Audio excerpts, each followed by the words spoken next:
Greetings, Guardians of Dominion. Zeus here with another enlightening video. The Great Storm has returned, bringing powerful enemies and valuable rewards.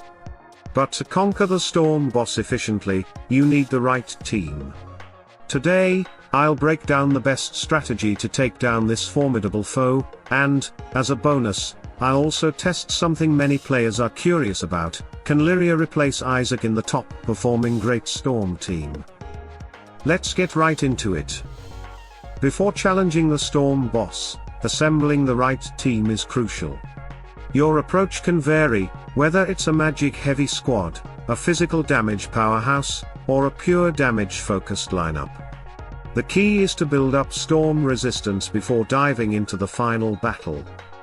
To do this, start by clearing weaker positions on the map, gathering storm resistance buffs along the way. These buffs will significantly enhance your team's ability to withstand and counter the boss's attacks. However, early battles require caution. Your team needs time to gain enough resistance before taking on tougher fights. Before we dive into the boss fight, it's important to highlight one key point: players should aim to collect as much storm resistance as possible before facing the boss. While my test used 175 storm resistance for experimental purposes, this is not recommended for regular play. The higher your storm resistance, the better your survivability and overall performance during the final battle. Prioritize gathering buffs from the map and altars to boost your chances of a clean one-shot victory.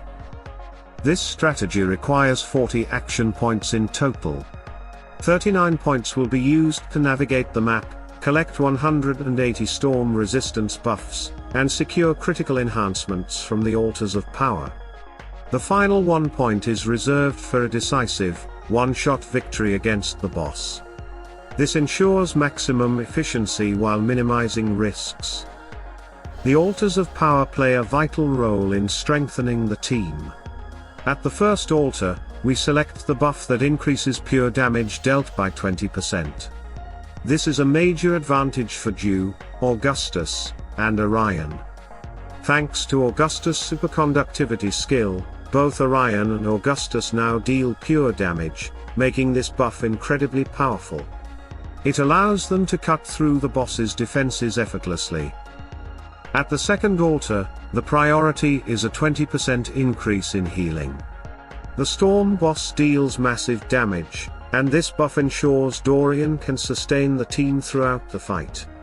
With stronger healing, the team remains resilient, countering the boss's relentless attacks. At the third altar, we pick the buff that increases both physical and magic attack by 20%. This is an all-round boost that benefits every hero. Isaac, Zeus, Augustus, and Orion all hit harder, while Dorian's healing also scales up. Since this buff enhances base stats rather than just damage output, it creates a balanced and well-rounded team ready to take down the boss. With these buffs in place, the team is fully optimized and ready for battle. But before we jump into the winning battle, let's test something new. A lot of players have asked if Liria can replace Isaac in this team. So I decided to run a full test with 175 storm resistance. You don't need to run with that low resistance. This is purely for testing purposes to expose weaknesses and observe performance. In my test, I paired Liria with Oliver to boost her survivability and gave her vampirism support from Zeus and Lara Croft.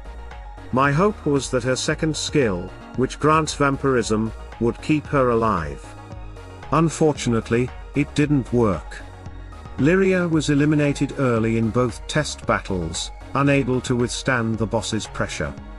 Even with proper pet pairing, she simply can't stand the way Isaac does. So, for those wondering if Liria can replace Isaac in the Great Storm, the answer is no. She's strong in other modes, but when it comes to the storm boss, Isaac is still the best option.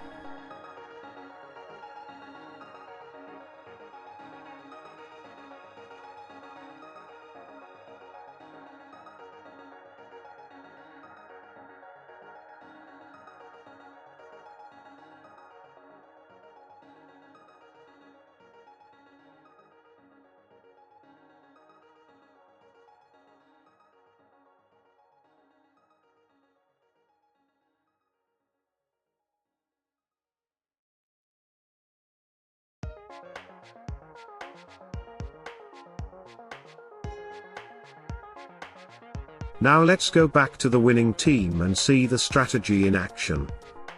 The final team that delivered victory consists of Isaac with Oliver, Jew with Vex, Orion with Axel, Augustus with Albus, and Dorian with Merlin. The active pet in battle is Axel. Axel plays a crucial role, especially with his healthy snack skill, which enhances healing by 50% to the lowest health hero. This makes the whole team far more resilient, especially when paired with Dorian's vampirism aura. That aura keeps the entire team healing with each attack, especially since Jew, Orion, and Augustus all deal pure damage, and Isaac supplies the armor penetration Jew needs. With this setup and 180 storm resistance buffs, I was able to one-shot the boss. The synergy between these heroes, the buffs from the altars of power, and the pet support created an unstoppable force. Mastering the Great Storm requires more than just powerful heroes, it requires the right team, the right buffs, and the right strategy. Today, we confirmed that while Lyria is a promising hero in many areas, she's not ready to replace Isaac in this event. Isaac remains the king of Great Storm support, enabling your team to withstand and destroy with precision. Now I want to hear from you, did you test Lyria in Great Storm? What team setup has worked best for you? Drop your experience in the comments and let's keep learning together. If this video helped you, don't forget to like, subscribe, and turn on notifications. I'll keep testing, breaking things down, and helping you stay one step ahead. Until next time, salute and friendship, Guardians.